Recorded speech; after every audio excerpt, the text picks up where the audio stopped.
das Verb sein. En esta pequeña lección vamos a conocer el verbo sein, sus formas y su uso. En primer lugar, hay que decir que el verbo sein en español significa ser o estar.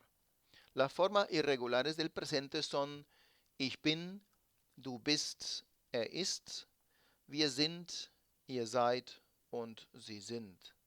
Según el uso se utiliza la palabra ser, que significa en presente soy, eres, es, somos, sois, son. La traducción con el verbo estar es estoy, estás, está, estamos, estáis, están.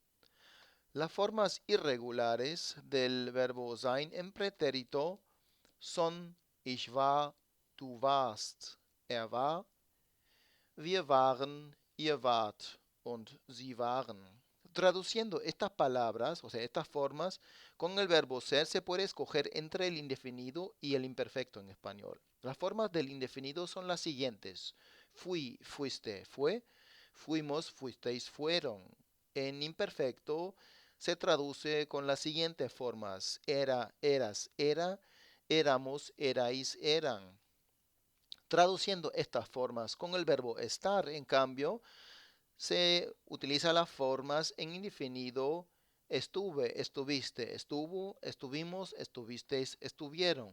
En imperfecto, en cambio, se utiliza las siguientes formas. Estaba, estabas, estaba, estábamos, estabais, estaban. El participio irregular del verbo sein en alemán es gewesen, o sea, sido o estado. He sido o he estado, por ejemplo, en perfecto. El verbo sein se utiliza como verbo propio, como verbo auxiliar o como un verbo modal. En oraciones principales el verbo auxiliar se encuentra en el segundo lugar de la oración, mientras el infinitivo se coloca al final. El verbo ser se puede utilizar con un adjetivo o con un sustantivo o con un participio. El primer ejemplo, du bist nett. Tú eres amable. El verbo ser en el segundo lugar, o sea, el verbo sein en el segundo lugar de la oración, y aquí significa ser, o sea, tú eres amable o simpático. El segundo ejemplo, el segundo uso es con un sustantivo. Ella es profesora. Aquí también se utiliza el verbo ser. El tercer ejemplo es el uso con un participio.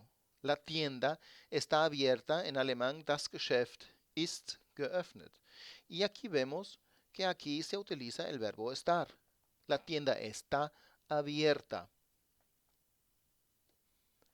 El verbo sein también se utiliza como un verbo auxiliar para formar los tiempos compuestos, los llamados tiempos compuestos, el perfecto y el pluscuamperfecto. En alemán se utilizan los dos verbos auxiliares haben o sein, según el verbo. O sea, en este caso, en alemán se utiliza el verbo sein para formar los tiempos compuestos. La traducción española en los dos casos es haber. O sea, el primer ejemplo, du bist gestern gelaufen, se traduce al español, tú has corrido ayer. O sea, la traducción del verbo sein aquí es haber.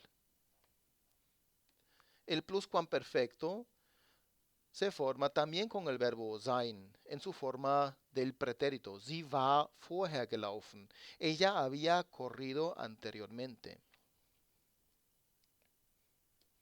El siguiente y el último uso es el uso del verbo como verbo modal.